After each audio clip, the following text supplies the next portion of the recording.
The brand new Thief acts as a reboot to the series and puts you in the shoes of a new Garrett. The first thing I'd like to mention is the amazing customization when it comes to difficulty. When I first started the game up, I set it to the master difficulty to go ahead and test the waters. I noticed that it still felt a bit on the easy side, however, so I restarted early on with a few of the custom options to make the game a bit more challenging. You can choose to turn off the use of certain arrows, set several game over conditions, and even add permanent death. I would absolutely love to see more games adopt this system, so players can decide for themselves just how difficult they would like their playthrough to be. The game opens up with a simple tutorial mission that teaches you the basics of the game, including skills like pickpocketing and traversing silently. You are also taught how to utilize the swoop ability, which allows Garrett to swiftly and quietly move forward several feet. The swoop is crucial when attempting to keep away from lit areas, allowing you to move from one shadowed spot to another. After the brief tutorial, Garrett will have access to focus mode, which assists in several areas, ranging from making combat easier to finding loot. And loot is everywhere. In fact, there is just too much of it. The biggest problem with it is that you aren't stealing things that are of great value. You go around taking every piece of kitchenware that you can find, which is immediately converted into currency for use. It doesn't make Garrett feel like the master thief that the game tries to portray him as. In the previous Thief games, loot was more scarce, but typically would be worth more.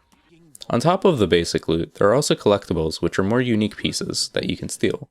These range from jeweled masks to paintings. The collectibles aren't converted into gold like loot is, but are instead placed in your base of operations as trophies. Each stage that you come across has multiple branching paths, to appeal to different kinds of playstyles. Unfortunately, this comes with the problem of having to backtrack several times if you're the type of player that will search for all of the loot. The game naturally discourages taking all of the loot that you can find because of this issue. For the first 3 missions or so, I had tried to find every single fork and pair of scissors, but towards the latter half of the game, I just completely lost motivation to do so. A simple solution would be to lower the amount of spoils and place them into converging locations. The AI for the guards felt really poor most of the time. Even on master difficulty, you would have to practically be hugging the guard for them to notice you in the dark. If they are close enough to a light source that you extinguish, then they will go and investigate. However, if you lure them away from the light source and then extinguish it when the area is clear, the guard won't question it when he returns. There's some annoying audio issues that are present, sometimes with lines of dialogue being played twice simultaneously, other times with subtitles running faster than what is said. But the biggest issue of them all is how many times the guards will repeat the same lines over and over and over again. I have heard the story about Jebediah Choke snipping off a woman's finger to get her ring over 50 times because of this. It is incredibly annoying, as well as terribly immersion breaking.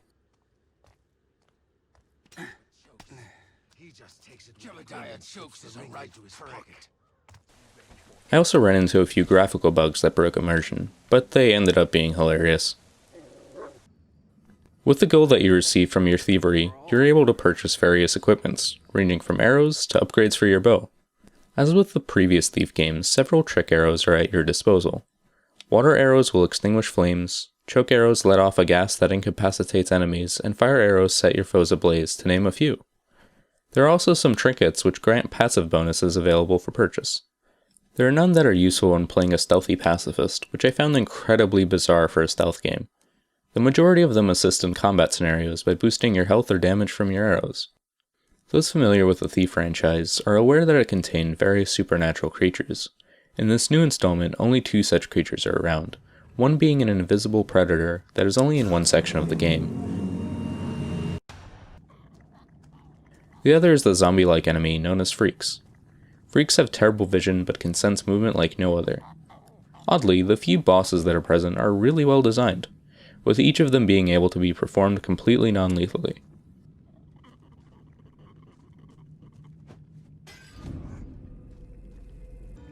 The game took me around 11 hours to complete, but I didn't finish all of the side missions. By the latter half of the game, I was getting really bored and I just wanted to see it to the end. Also, keep in mind that I decided to limit myself to not taking out any guards in any way, so if you decide to go for a more aggressive playstyle, then your time will be noticeably less. Overall, the game was decent, but had trouble grabbing the player in both story and gameplay. If you're a fan of stealth games, I'd say it's worth a playthrough at the least. Just don't go in expecting anything too new or interesting.